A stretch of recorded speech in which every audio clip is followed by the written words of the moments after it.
አየርላንድን በመንፈስ ቅዱስ ኃይል የገለባበጠውና የቀየረው ቅዱስ ፓትሪክ አስደናቂ ታሪክ። የብሪቴኑ ተወላጅ ፓትሪክ ቤተሰቦቹ በእምነታቸው ክርስቲያኖች ሲሆኑ ዘራቸው ከመሳፍንት ቤተሰብ ነበር።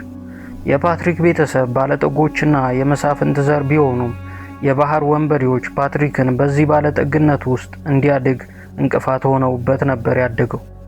ነገሩ እንዲህ ነው። የአየርላንድ የባህር ወንበዴዎች አንዳንድ ጊዜ በድንገት ይመጡና ለባርነት ብዙ ወጣቶችን ከአካባቢው ላይ ድንገተኛ ወረራ አድርገው አፍነው የመውሰድ ልማድ ነበራቸው። በተለመደው በአንድ ድንገተኛ አፈናቸው ፓትሪክ ከታፈኑት ወጣቶች መካከል አንዱ ነበር። ፓትሪክን በመርከብ አፍነው ወደ አየርላንድ ካመጡት በኋላ ለአንድ ባለጠጋ ሰው ይሸጡትና ለተሸጠለት ሰው ለ6 ዓመት ያህል በእረኝነት ያገለግላል። አፈናውና ባርነቱ ከሞቀ ባለጠጋ ኑሮው ቢያወጣውም የባርነት ኑሮ ባለጠጋውን ኢየሱስን እንዲገናኝ አድርጎታል። ፓትሪክ በባርነት ተሸጦ ይሰራበት በነበረበት ጊዜ መንፈሳዊ ሕይወቱ እንደተሰራ የሕይወት ታሪኩ ይናገራል። ያም ወቅት እግዚአብሔር ምሕረት እንዳደረገለት ኃጢአቱን ተናዞ ክርስቲያን ለመሆን እድል እንደሰጠው ይናገራል። በባርነት ላይ ሳለ ለጌቶቹ በበግረኝነት ያገለግል በነበረበት ጊዜ ከእግዚአብሔር ጋር በጸሎት የጠነከረ ግንኙነት አዳብሮ ነበር። ይህም ግንኙነቱ የእግዚአብሔር ሕልውናን በመለማመድ ተስፋ አስቆራጭ ሕይወቱን ወደ ሰላም መለወጥ አስችሎት ነበር። ከእነዚህ የጸሎት ትጋቱ መካከል በአንዱ የጸሎት ጊዜ ነበር በአንድ መልአክ አማካኝነት ነፃ የሚወጣበትን መልእክት የተቀበለው። ፓትሪክ በባርነት 6 ዓመት ካሳለፈ በኋላ ቪክቶር የተባለ መልአክ በሰው መልክ በድንገት ከአየር ላይ በመውጣት በአንድ ትልቅ ቋጥኝ ድንጋይ ላይ ሲቆም ፓትሪክ በመስኩ ላይ ወደ አምላኩ እየጸለየ ነበር።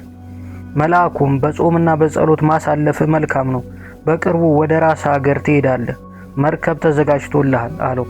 ፓትሪክ ወደ ቤተሰቦቹ የሚሄድበትን መንገድ እግዚአብሔር እንዳዘጋጀለት ሲሰማ ደስታው ወደር አልነበረው። ከዚህን ጊዜ ጀምሮ ነበር ከጠባቂ መልአኩ ጋር መገናኘት የጀመረው።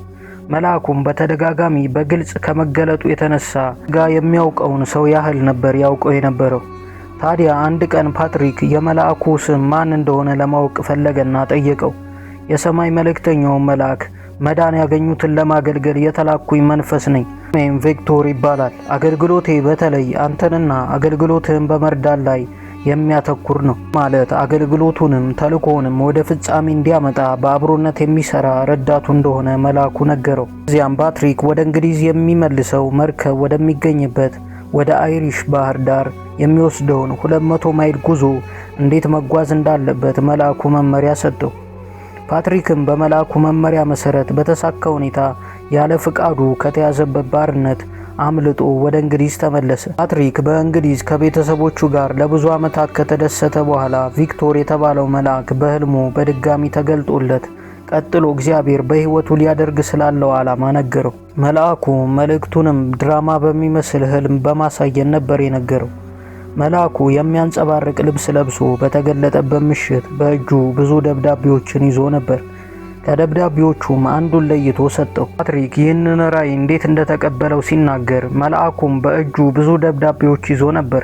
ከደብዳቤዎቹም አንዱን ሰጠኝ። የሰጠኝንም ደብዳቤ ተቀብዬ ርዕሱን ስመለከተው የአየርላንድ ድምፅ ይላል። ገና ርዕሱን ማንበብ ሲጀምር በመንፈስ ተወስጄ ወዲያውም በአየርላንድ ሀገር ወደሚገኘው ውድ ፎልክስ ተብሎ በሚጠራ አካባቢ የሚገኙ ህዝቦች ድምፅ በአንድ ድምፅ ወጣቱ አገልጋይ ወደ እኛ መጥተህ በእኛ መካከል እንድትመላለስ እንለምንሃለን ሲሉኝ ሰማሁ። ይህንንም ድምፅ ስሰማ ልቤ በኃይል ስለተናወጠብኝ ደብዳቤውን ቀጥዬ ማንበብ አልቻልኩም። በዚህም መልክ ነበር እግዚአብሔር ወደ አየርላንድ ተመልሶ ወንጌልን ለህዝቡ እንዲሰብክ እግዚአብሔር በመልአኩ በኩል የተናገረው። ፓትሪክ ይህንንም የወንጌል ጥሪ ካየ በኋላ አሕዛብ ለሆኑት የአየርላንድ ህዝቦች ነፃ አውጪውን ወንጌል ለመስበክ በባርነት ተገዝቶበት ወደ ነበረው ሀገር ለመመለስ ወሰነ። ለአገልግሎት የሚያበቃውን ትምህርት በቅድሚያ ወደ ፈረንሳይ ሄዶ ተማረ። ትምህርቱንም ሲጨርስ ወደ አየርላንድ ጉዞውን አደረገ።